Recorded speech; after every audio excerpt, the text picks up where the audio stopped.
Welcome everybody to the Wholesaling Inc. podcast. It is your host, Brent Daniels, and I am here. It is my absolute pleasure. I mean, strap in for this.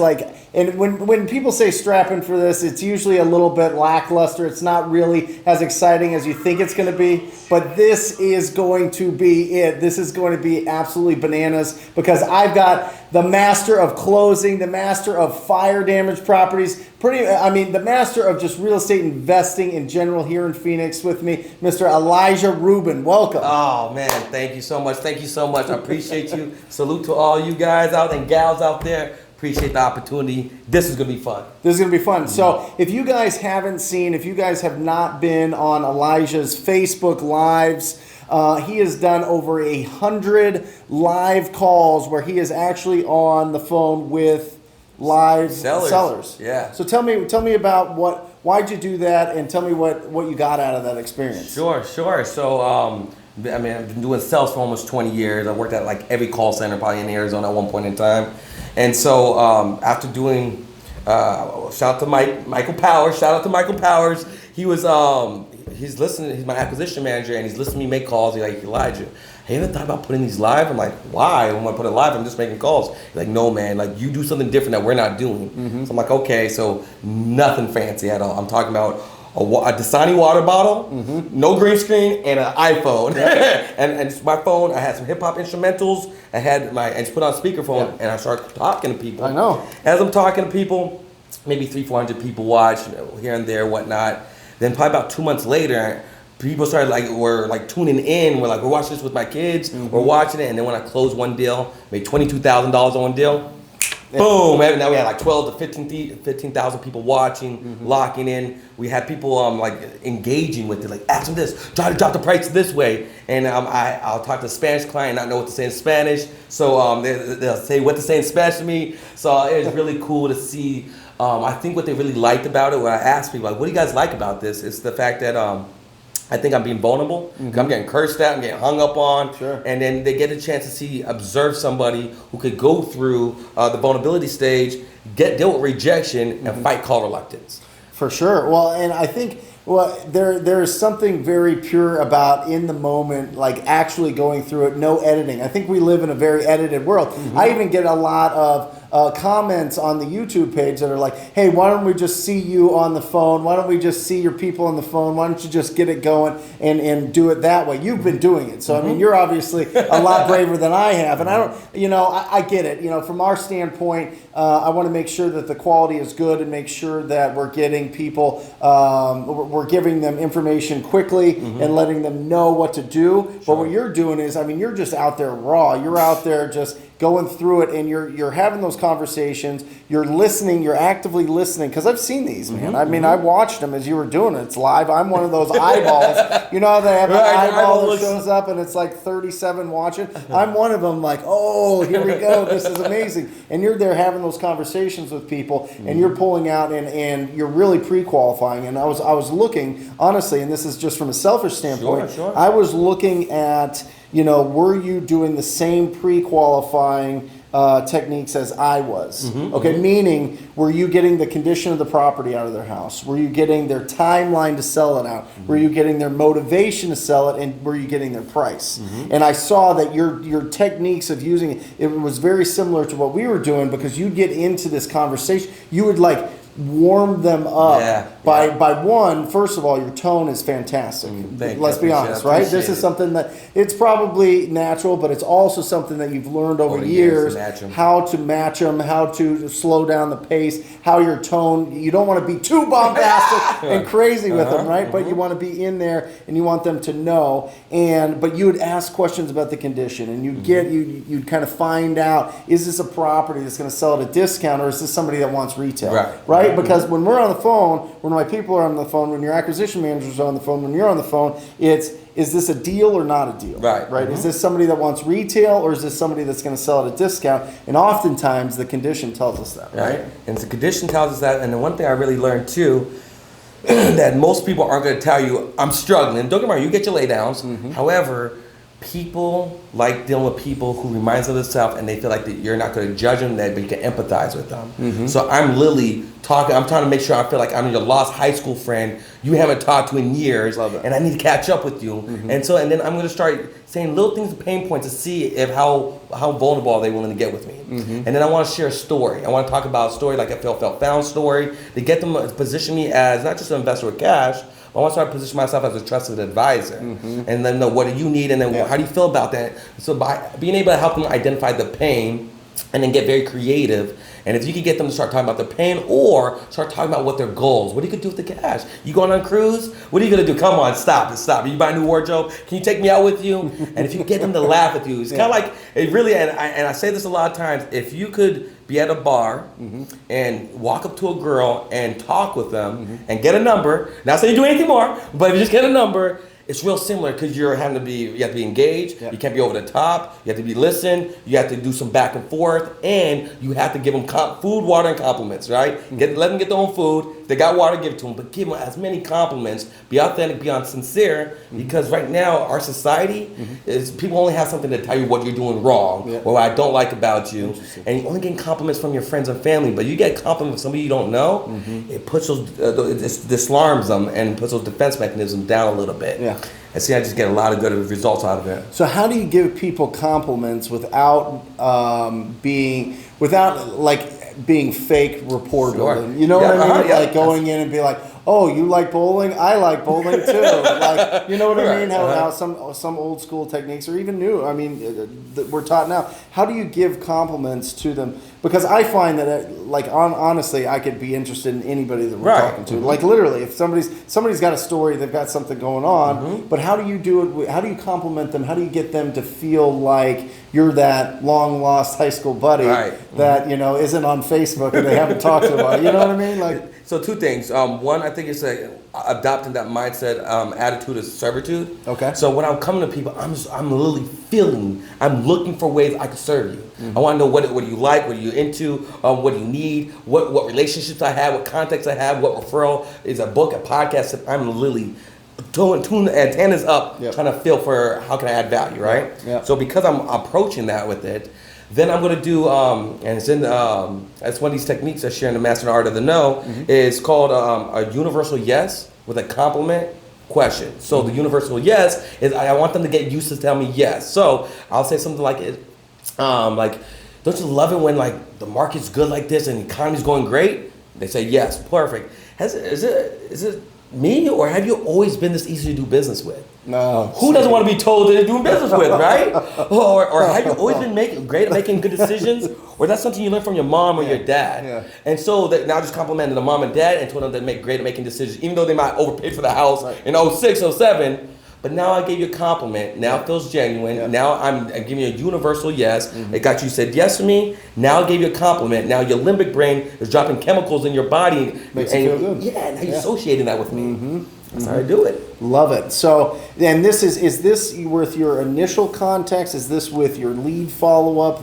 Is this just the whole way through? Kind of structure. Well, let's pull it back real quick because if you're watching this on YouTube, usually people only last a few minutes, and I want to make sure that they can get in touch with you. Sure. What was it? Mastering the Art of the No? So Mastering the Art of the No is the ebook I have right now, and you're able to get it by going to Consistently Closing, my closed Facebook group. Click on the About section, type in your email address, and you'll automatically get my pre-call affirmations and the ebook.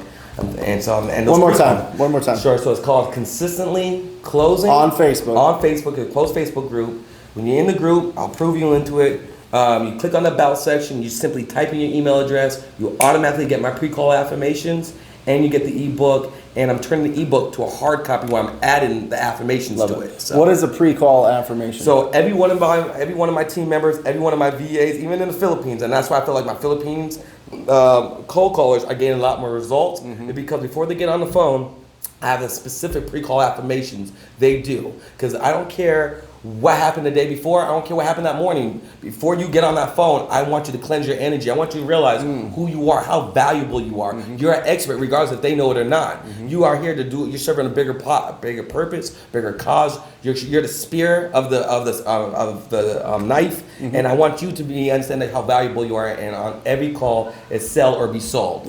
And so now they're going in with that mindset. That's super powerful. Most people will just hop on the phone and they're bringing all that negative baggage with them, and now they realize why is everybody hanging up on me? Well, you're probably hanging up on you too. Yeah. Well, and it affects your tone, and all of a sudden you're making calls down here, and you're kind of doing this, and it's cloudy outside, and man, Fridays, God, I mean, Mondays, man. Tuesday, and it's a Tuesday, you know what I mean? Like, oh man, I just, something bad happened, I got into a fight, or a dog bit me, or whatever, and you bring that into making those calls. It's really interesting. I did a video called 12 mistakes that you're making on the phone, and it's a huge thing. Going into it with the mindset that this is money time. This is the time that you have the opportunity to find people that you can help solve their problem. That's it. That's what this business is. Solve problems. So if you are in the business of sourcing deals, right? I'm not talking about doing flips or buy and hold or invest. I'm talking about the art of sourcing deals, which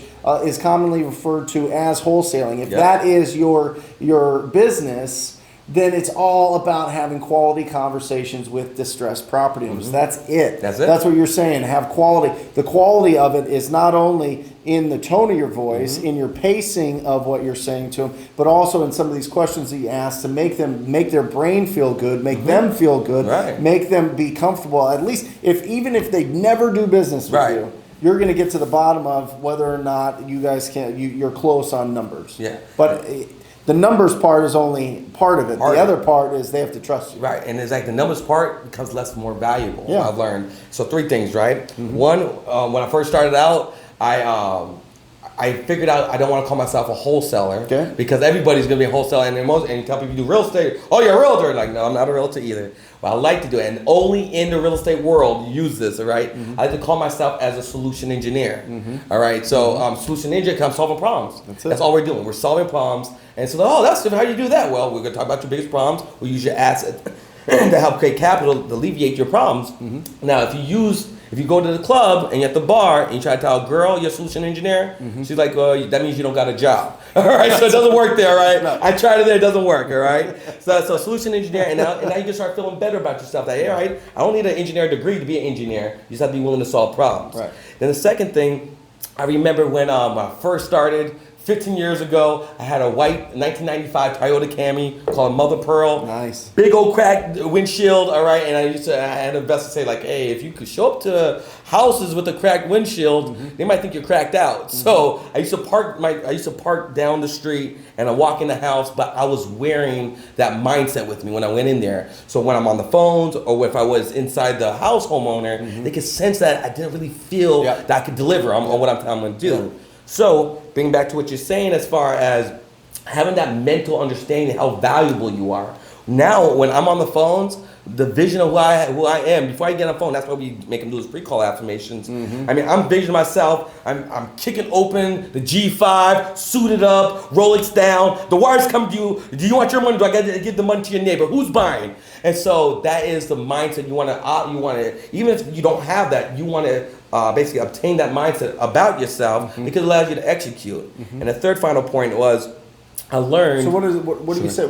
An affirmation saying something. So affirmation, yeah, absolutely. I have a whole affirmation. So all right, here, let's give it to you. All right, what's with the affirmations? Here, you guys got it. All right, so I have 2 of them, and you guys can get them as well. And these are the ones I say in the morning, right? Okay. And this set my whole day on. Got it. I say, I promise myself to be so strong that nothing can disturb my peace of mind. To talk health, happiness, and prosperity to every person I come in contact with. To get so much time to improve myself that I have no time left to criticize others. To be too large for worry, too noble for anger, too strong for fear, too happy even to permit the presence of trouble. To think well of myself and proclaim this fact to the world. Not allow words, but yes, and great deeds. To live in faith that the whole world's on my side, so long as I'm true to be the best that's in me. And that's just the first one. Hey, by the way, you think he knows it? He knows it.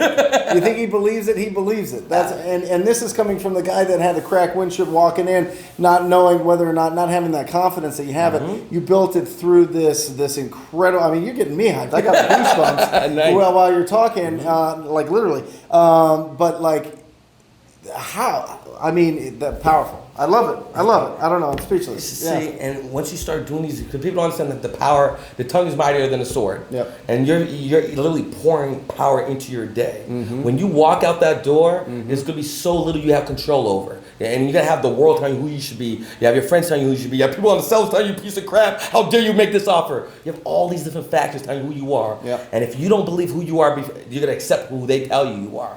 And so that goes back to that third final point, is that when you're talking with homeowners and you're dealing with, these are relationships, these are human beings. And if you look at the Maslow theory, food, water, shelter, self-actualization, we're all similar. We're all humans. Regardless of where you come from, what nationality you are, we're all very similar.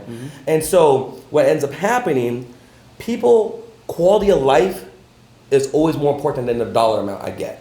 Once I figured that out, when I'm able to solve your problem, yes, you might be able to make another $300,000 more with somebody else, but you're gonna take $150,000 less because I'm gonna solve your problem. I'm gonna use my resources. I'm gonna put steps A to Z together for you, and I'm gonna ask for a testimonial letter, and you're gonna feel good about getting it to me when we're done. Awesome. And that's what it is. I think that creates separation outside of, all right, what's the calculation? What's the tools? What should I offer you? What contract I should use? That's absolutely important. But this is the most valuable part, and you could do it for free 99. It's all about how much time you want to put in your mind and how much time you want to build that rapport and really solve their problem. That's it. And it's the human factor in that. Yes. It's the human to human factor in it. That's why my philosophy is talk to people. That's it. TTP. It's not comp the property's the best. You know, right? It's not here's the best real estate contract or whatever it is. You know, it's literally talk to people. That's how, if you want to source opportunities, if you want to do that, if you want to be a, what did you call it? A solution engineer or wholesaler, whatever it is. Extraordinary. It is all about having those quality conversations. And what he's talking about is before he has those conversations, or his team, he is doing this powerful affirmation so that he is in that point. Because I think here's the thing. We talk about on this channel the 4 C's of any decision, any goal that we set. Is the first one, you got to be committed to it, right? Yep. Second one, you have to have the courage to do it, Yep. right? If you have the courage, that's where you're getting through this affirmation, through this power, bringing that power in, getting that courage to be able to stay committed to it. Next is the competence. That's when you've been doing it, and now you understand and you get a better feel. Okay, when I call somebody up and ask them if they consider an offer on their property, they can only give me 6 responses, and I know the responses to those. So now I have that competence, and then you have that confidence.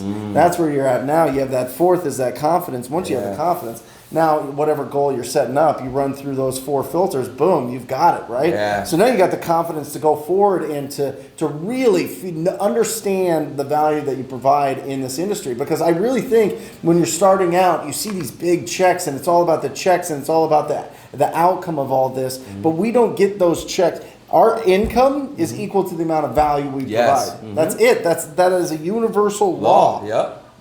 We can only, our income can only be equal to the amount of value. So when people say, I want to make $1 million this year, I say, excellent. How are you going to provide $1 million worth of value? And from that's going all, but the value, what you're talking about, you're bringing so much, so many takeaways from this conversation, because you're literally showing people how to increase their value in the marketplace. Because if they can communicate effectively, if they can listen effectively, if they can really connect with somebody and they feel comfortable that they can solve their problem, that's the value we provide.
Awesome.